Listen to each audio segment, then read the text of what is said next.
Welcome,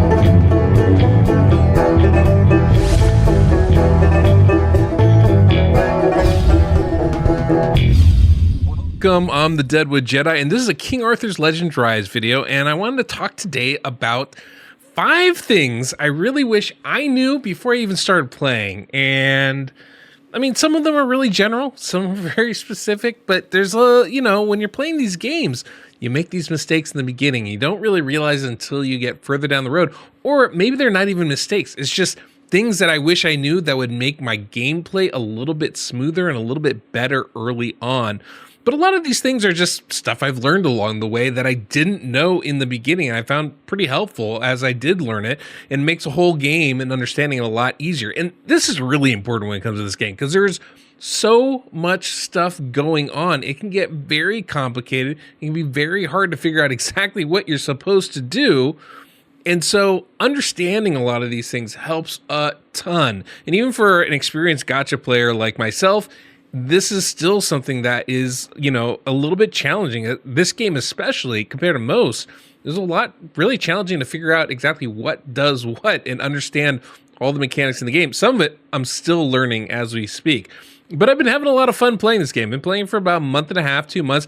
I'm not trying to push really hard. I'm playing very casually and just logging in every day, doing a little bit of this, a little bit of that, using my energy, and it's been very enjoyable. So I do want to thank King Arthur's Legend Rise for sponsoring today's video, and of course, if you guys want to play, you can use the download link in the pinned comment description of this video. But let's talk about those 5 things that I wish I had known at the beginning. I think the most important one, the beginning one, is gonna be all the different currencies and what the heck do they mean, because there's so many in this game. I mean, there's just so many all over. Now, the basic one, the most important one you need to know is gold. I mean, gold is used for literally everything, whether you're leveling up your champs, whether you're advancing your champs, awakening your champs, and the same with relics, leveling, awakening, advancing them, not to mention, of course, your gear, but everything in this game really relies on gold. So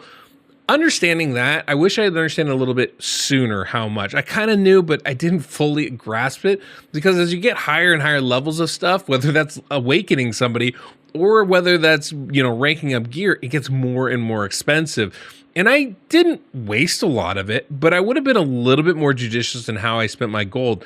Things like the market have all these cool little things available, all these different currencies that you need, but I didn't, so I'd kind of buy this or that, but I didn't really understand exactly what they were used for, and exactly, was it worth it to spend so much money on XYZ thing? And, that's one of those things where I really wish I had a better understanding. And it's still something I'm learning, to be honest, as I'm still unlocking and advancing my characters in this game. I'm still learning what resources are most important, but, I think at this point, I have a basic understanding. And when you're first starting to play this game, you really want to focus on the most basic things, and that really comes with your champions. And this does kind of coincide with another, we'll call it a bonus thing, but understanding how to rank up and level your champions, the order of operations is kind of important. So the most important thing is getting your first champions to level 60. You want to advance them as much as possible, right? Hero power up, level them up, get them to level 60 as quick as you can. That's going to take advancing them as well to get those extra stars. And so what you need are the resources to do those things, right? So first thing you're going to want to do, you need those XP potions, right? To level them up. You're going to get plenty of these. It's not hard to do, and there's dungeons for that. It's real simple. So that's not really something to worry about. You don't need to buy those in the market, right? Because you're going to get plenty of them. But that is the first thing. The real trick is start when you having to advance your champions, right? So let me find somebody that's level 50. So right here, you can see level 50, you need all 3 of these different resources. And so all of a sudden it becomes, this becomes a tricky thing. And if you're wondering, where do I get them? Just click on it. It actually shows you. I find this very helpful. But a lot of these you get just from the main story, right? Obviously, you need to get these from Plane of Beasts. That's where you're going to get the mana orbs. But everything else you can pretty much just get from the main story, which is, pretty nice. So getting that, though, becomes a real priority for you. And of course, even as you go lower and you got to rank from lower up. Yeah, like 4-star, you need less stuff, less rare things, but that's going to be, I would say, the focus, right? Let's get to that level first, get them leveled up, get them ranked up, or advanced, I guess you'd say, in this game. And then you want to awaken them, which takes these tokens from the favored dungeons, and then as you go even higher up, you need these pedestals as well to get them in even higher awakenings. That's going to be the real focus. I didn't even realize until later on that I'm going to need those pedestals, how important that is going to be to awaken these, that I had to do the favored dungeons to get these statues here to unlock that, and how powerful of a boost that is. So for me, those are the big things, right? Whether it came from, trying to advance champions and realizing that I needed these mythic mana orbs, or the resources here that I really need to get, or awakening those things. And then even later on, you're going to want to start focusing on the skill levels up. And this is something I'm starting to dabble in right now. But those are kind of the different things. Obviously, you have the chivalry stuff. I'm not even worried about that at this point.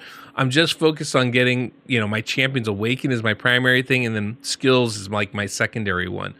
And of course, all of that is independent, absolutely independent of the relics, which has almost the exact same kind of system, right? If you want to skill them up, you have to get skill tomes for that, and resources to go with that. So skill level up, right? You need these tomes and you need these stones. That's a pain in the butt. Awakening, you need these gems right here. Advancing them, you need these, which I don't think you're going to need to worry about for a while. Leveling them up takes its own resource. There's a whole bunch of stuff that goes into this, right? But I'm finding that as powerful as ranking up the relics and stuff is, and I think that's something you're going to do, I think focusing on the champions first is probably the way. But I just really wish in the beginning I understood all those different currencies and what they meant, because in the beginning it was just a bunch of stuff that I'm like, I don't even know what I'm doing with this. So having that understanding of that would be a real great beginning spot to be at.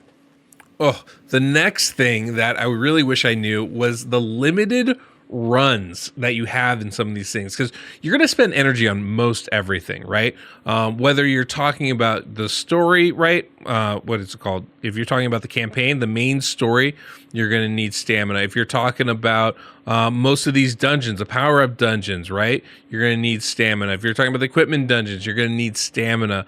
A lot of these you do, but some of them are special, right? Like the Forbidden Dungeon. You get 5 tickets a day. Just always use those. I didn't realize it for the longest time, and I missed out on so many resources. If I clear something, I can just auto clear it a bunch and get some free resources, and I missed out so much just because I haven't been doing that.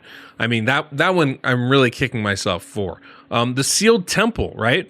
Now this, I don't think it takes energy. It does take energy, but it's not a lot, and you get 5 of them a day. So it's just kind of like, that's a pretty efficient use of your energy. Even if you can't do really high levels, you still want to get in there and do that. The relic, it's the same concept here, right? You get 5 of these a day. So every day you want to be doing either the Master of the Apocalypse or the Master of Death, getting the skill books for either the relics or your champions, one way or the other. You're going to want to do that. And then, we always have the favorite dungeon. This is kind of a limited resource, right? Because only one of these is open every day, except for, I think, Sunday, where all of them are open. So you kind of got to pick, which ones do I want to do or don't I want to do? That's pretty helpful, and something you probably want to focus a fair amount on. Because, again, awakening your champions is a really powerful thing, and you needed the favorite dungeon for that. And then the hero event, These are things where I'm like, usually when there's like bonus stuff in the early parts of the game, I usually ignore it because I'm like, let me just understand the foundations of the game.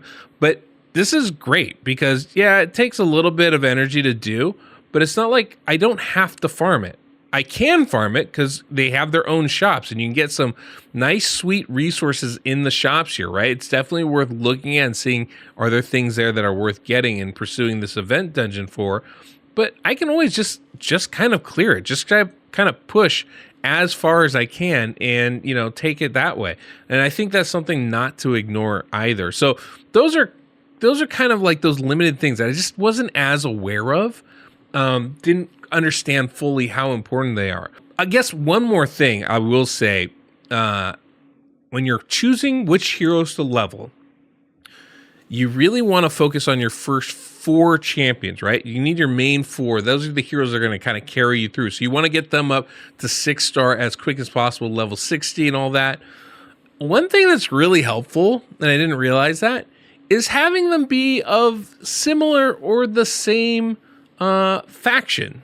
I don't know if they call them factions in this game necessarily, but what do you call it? But these animals, right? The favors, having the same favor, right? It's in that favor dungeon, but you want the same affinity. You want the same animal for as many of them as you can.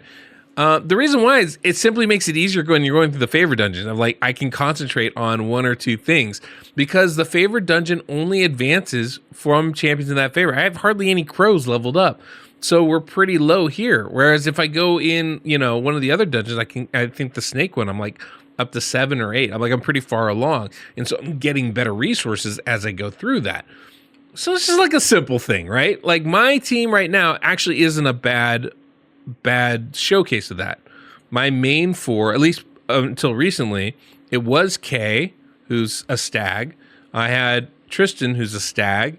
And then Morgan, who's a snake, and I had Sarah, who's a snake. So that was like two things I could focus on just with those 4 champions. I found that to be really helpful. Lately, I've been using a lot of Lancelot because it's Lancelot and he's cool and he's really good. But I think having that kind of focus helps. Like if you're using somebody like, say, Arthur's that bull. So then focusing on a couple of bull champions to go with makes a lot of sense, right? So that's just, one little other thing that I wish I kind of knew. Summons is another one, and this is one that I kind of had a clue on, but even then I had to figure out some stuff. So first off, if you summon 10 at a time, you're guaranteed to get a rare higher hero, right? With the rate summon, the special summon, same thing. If you summon 10 at a time, you're guaranteed to get a rare or higher hero. And actually the same thing goes with the relics too. Summon 10 at a time and you're going to get a rare. If you summon 1 at a time, I don't think that applies. So you definitely want to summon 10 at a time. But then the other thing is you have these guaranteed summons after summoning a certain amount. So after you summon a certain amount, you're going to get yourself a legendary champion. I think it's the legendary champion that you end up getting. It's like 65 or 50 or 60 of them, depending on. Well, I'm pretty impatient. So I just summoned a bunch, 10. Whenever I have 10, I summon them. But the problem is these rate up things, they have time limits on them. So if you can actually save up your summons so that it coincides into a thing. So like you can have 50 or 60 of these set and ready to go when the next rate up event happens, then you'll get the actual rate up champion. That's something that I didn't really realize I haven't been abiding by, but I kind of wish I knew that from the beginning because then I think I might have held on to more of these. And that's something I definitely want to do as I go forward. Okay, the last thing that I really wish I had paid attention to, and this one's stupid. This one's dumb, and it's on me. It's my fault. But I really wish I paid more attention to the skills, right? And in conjunction with this, like the different relics and what they mean. So, like when I was first starting, I realized, okay, the skills are here, right? These are the active skills. These are the ones you click on. So I could look at them. I could see what they do. And I was like, okay, this is great. Easy peasy. Easy peasy. Then it took me a while to realize, oh, each relic has her own different skills. So depending on which elemental relic you have, you're going to get different skills out of them. Now, with a legendary like Tristan, I only have so many, right? So it's not as big of a deal. But when you start talking about epic champions or rare champions, someone like Jarrett, right? Jarrett's great. And he's fantastic for, I can't remember the name of the dungeon, but the one where you get the gold and the XP potions, right? Thing is, you really want the frost one because that's the proper affinity. So I spent some time leveling up and getting the wind one, the storm one, for no reason. So now I'm just trying to focus only on the frost one because that's really the only place you're going to use this guy, or one of the main places, and it just didn't make sense to upgrade everything else. But I didn't realize that the different skills do different things depending on the relic that you were using. Now, it doesn't matter much with a champion like Jarrett, right? His skills are basically going to be doing the same thing. But there are plenty of these champions where it actually does make a pretty significant difference. I think Sarah's a good example of this. I use generally her storm function. And it's not to say this is the best one. I'm not 100% sure on that, but the key is all three of these skills do some healing for me. I like that.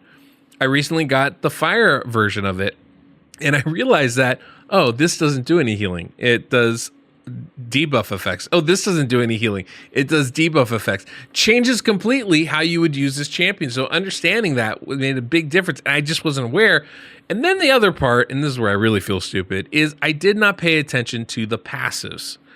And the passives are huge. The passives are huge for you. Understanding that using skill 1 here, I can buff disruption, attack gauge disruption for 2 turns. Like, those are pretty significant, right? Understanding that when using a skill removes 1 debuff from up to 4 random allies, that's pretty great. And leveling it up does more stuff. So like, oh, right, these are passive abilities. They have their own cooldowns. This is only a 1-turn cooldown, which is great. This is a 3-turn cooldown, which is less great. But this really made a difference with Jared. I was like, why is this guy so good? I don't understand why people like him so much. And then, of course, I read his passive ability here, where he can totally remove all damage over time effects, which is just, it's just so OP. Like when you're facing, what's the dungeon here? There's one dungeon, this Burning Lands. He is just OP for this, because basically what he's going to do is he's just going to remove all the debuffs. You get all these burns, and it's like at the higher levels, it's brutal. But Jarrett is just king for this, because once he gets 2 buffs on himself, 2 of these increased accuracy buffs, all of a sudden he's just removing all those damage over time. Look at all those fires on our guys. He just removed them. Just removed them. It's like, I don't need those, which is amazing. That's such a great skill that he's got there.